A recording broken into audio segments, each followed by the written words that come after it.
Canson Velvet, you were so close to being the perfect pastel paper, but there's a fault, there's something that happens with it that ruins it for me, to be honest, and I really hope they can fix it. About a year ago, I heard about Canson Velvet. We've been having lots of problems with Pastelmat paper over probably 9 or 10 years that didn't seem to be getting fixed, even though it's the only paper out there that really works and creates lots of layering techniques. So when Canson came along, I thought, problem solved, here we go. But there's that problem, that pencil skipping problem. I've done another video on it, probably 10 months ago, really detailing what's going on.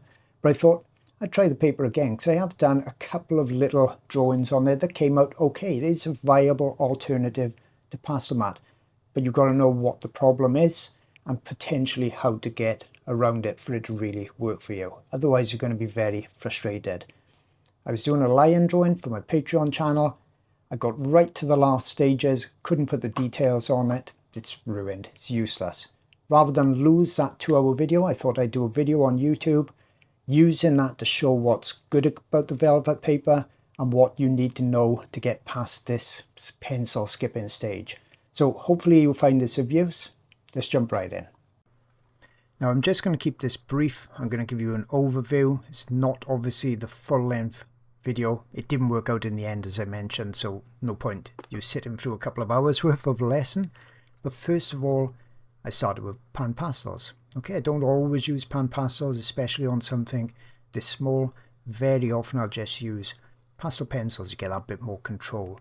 But I wanted to show that you can use panpastels on a small scale, and they work quite quickly as well. Now with Canson Velvet, it all worked quite well. The Canson Velvet does have a kind of a grabby surface compared to Pastelmat.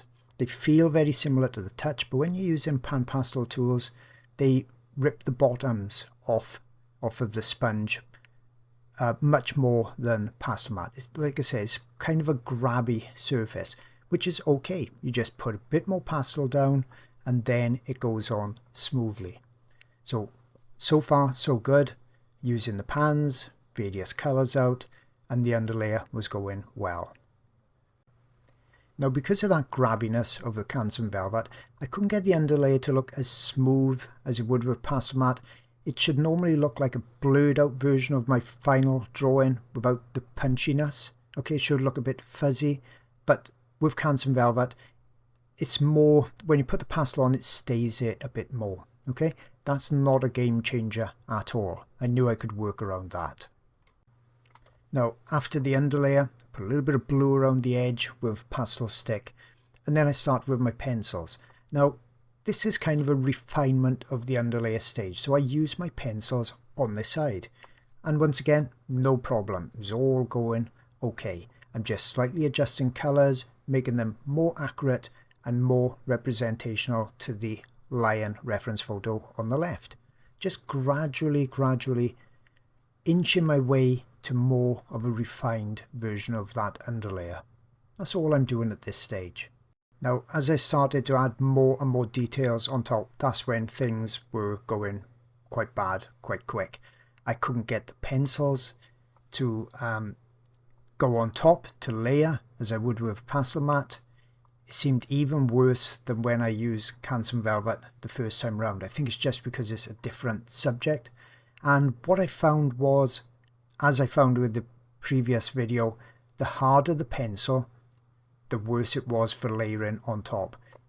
Where I would be able to get clean layers on top with some pencils, the softer pencils.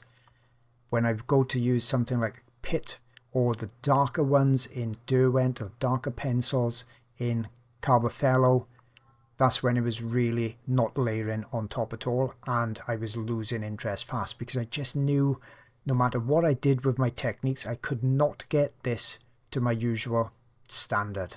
Okay, and that's really quite disappointing. So what's the way around it? If you're using Canson Velvet paper, you absolutely need to use soft pencils. Most of the Carbothello work with it.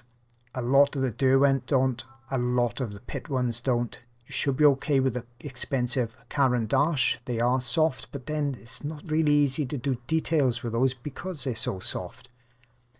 So what this means for me is I won't personally be using Canson Velvet.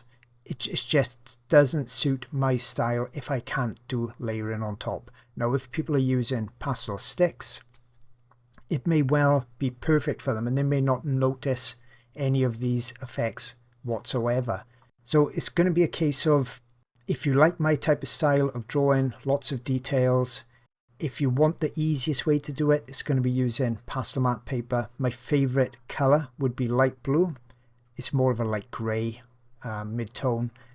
That is what I would use personally for my lessons, and I would hope that Canson Velvet can actually sort this problem out, because I really love their surface of paper. I love all the colors that they've given out as well. The black I would still use, but then I'm using a completely different technique. When I use their black paper, I'm usually using just a white pencil, sometimes a colored pencil on there. Okay, so I hope this video helps somebody out, and I'll see you all on the next video.